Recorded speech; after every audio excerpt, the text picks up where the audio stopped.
ഇടുക്കി രാജക്കാട് കൊച്ചുമുല്ലക്കാനത്ത് വീട്ടുമുറ്റത്ത് പാർക്ക് ചെയ്ത ഓട്ടോറിക്ഷയ്ക്ക് സാമൂഹ്യവിരുദ്ധർ തീയിട്ടു. ചൂഴിക്കരയിൽ രാജേഷിന്റെ ഓട്ടോറിക്ഷയാണ് കത്തിനശിച്ചത്. ഇത് മൂന്നാം തവണയാണ് രാജേഷിന്റെ ഓട്ടോറിക്ഷ സാമൂഹ്യവിരുദ്ധർ കത്തിക്കുന്നത്. മുമ്പ് സമാന രീതിയിൽ ഓട്ടോറിക്ഷ കത്തിച്ചപ്പോഴും പോലീസ് കേസെടുത്ത് അന്വേഷണം നടത്തിയെങ്കിലും പ്രതികളെ കണ്ടെത്താൻ കഴിഞ്ഞിരുന്നില്ല. ഇത്തവണ ബൈക്കിലെത്തിയവരുടെ CCTV ദൃശ്യം ലഭിച്ചിട്ടുണ്ട്.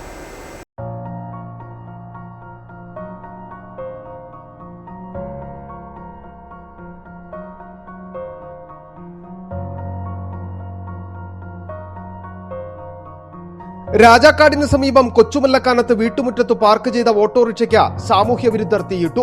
വിമലപുരം ചൂഴിക്കരയിൽ രാജേഷിന്റെ ഓട്ടോറിക്ഷയ്ക്കാണ് തീയിട്ടത്. കൊച്ചുമുല്ലക്കാന കവലിയിലെ ഓട്ടോ തൊഴിലാളിയാണ് രാജേഷ്. ഇന്നലെ രാത്രിയിലാണ് വീട്ടുമുറ്റത്ത് നിർത്തിയിട്ടിരുന്ന ഓട്ടോറിക്ഷ ഇരുചക്ര വാഹനത്തിലെത്തിയ സംഘം കത്തിച്ചത്. ഇരുചക്ര വാഹനത്തിൽ എത്തുന്നതിന്റെ ദൃശ്യങ്ങളും പുറത്തുവന്നു. ഇതിനു മുമ്പുണ്ടായിരുന്ന 2 ഓട്ടോറിക്ഷകളും സാമൂഹിക വിരുദ്ധർ സമാനമായ രീതിയിൽ തീയിട്ട് നശിപ്പിച്ചിരുന്നു. രാജാക്കാട് പോലീസ് കേസെടുത്ത് അന്വേഷണം ആരംഭിച്ചെങ്കിലും പ്രതികളെ നാളിതുവരെയായിട്ടും കണ്ടെത്തിയിട്ടില്ല.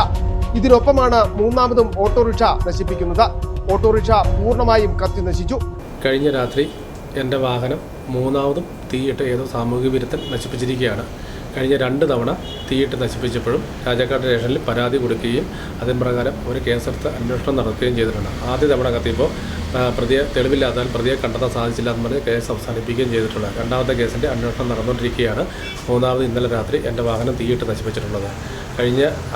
അത് തീയിട്ട് നശിപ്പിക്കുകയും ആദ്യം പ്രകാരം രാജാക്കാട് സ്റ്റേഷനിൽ പരാതി കൊടുത്ത് കേസെടുത്ത് അന്വേഷണം നടന്നുകൊണ്ടിരിക്കുകയാണ്. ഇന്നലെ രാത്രി ഏകദേശം 1:30 എൻ്റെ വാഹനം തീയിട്ട് നശിപ്പിച്ചിരിക്കുന്നത്. അയൽവാസി എൻ്റെ വീട്ടിലേക്ക് വാഹന സൗകര്യം ഇല്ലാത്തതിനാൽ ഞാൻ അയൽവാസിയുടെ വീട്ടിലാണ് വാഹനം ഇട്ടിരിക്കുന്നത്. അയൽവാസി വിളിച്ചറിയിച്ചതനുസരിച്ച് ഞാൻ സമീപത്ത് സ്ഥാപിച്ചിട്ട് CCTV നോക്കുമ്പോൾ വാഹനം ഒരാൾ വന്ന് അഗ്നിക്കിരയാക്കുന്നതാണ് കാണാൻ സാധിച്ചിരിക്കുന്നത്. എൻ്റെ ജീവനും സ്വത്തിനും ഭീഷണി ഉള്ളതുകൊണ്ട് എത്രയും വേഗം പ്രതിയെ കണ്ടുപിടിച്ച് എന്നെ രക്ഷിക്കണമെന്ന് വിനീതമായിട്ട് ഞാൻ പോലീസുകാരോട് അപേക്ഷിക്കുകയാണ്. നാളെ ഇതുവരെയായിട്ട് അവർ ഒരു നിയമ നടപടികളും സ്വീകരിച്ചിട്ടില്ല എന്നതാണ് അറിയാൻ സാധിച്ചിരിക്കുന്നത്. നഷ്ടപ്പെട്ട ഓട്ടോറിക്ഷകൾക്ക് ഇൻഷുറൻസ് കമ്പനിയിൽ നിന്നും മതിയായ നഷ്ടപരിഹാരവും ലഭിച്ചിട്ടില്ല. ഇൻഷുറൻസ് കമ്പനിയിൽ നിന്നും 8000 രൂപ മാത്രമാണ് ലഭിച്ചതെന്നും ഇദ്ദേഹം പറയുന്നു. അറിയാവുന്ന ആരോ ആണ് കൃത്യം ചെയ്തതെന്നും ചില സംശയങ്ങളുണ്ടെന്നുമാണ് ഉടമ പറയുന്നത്. അതേസമയം ഇത്തവണ CCTV ദൃശ്യങ്ങളടക്കമുള്ളതിനാൽ പ്രതികളെ ഉടൻ പിടികൂടുമെന്ന പ്രതീക്ഷയിലാണ് രാജേഷ്. City vision, Rajakkad.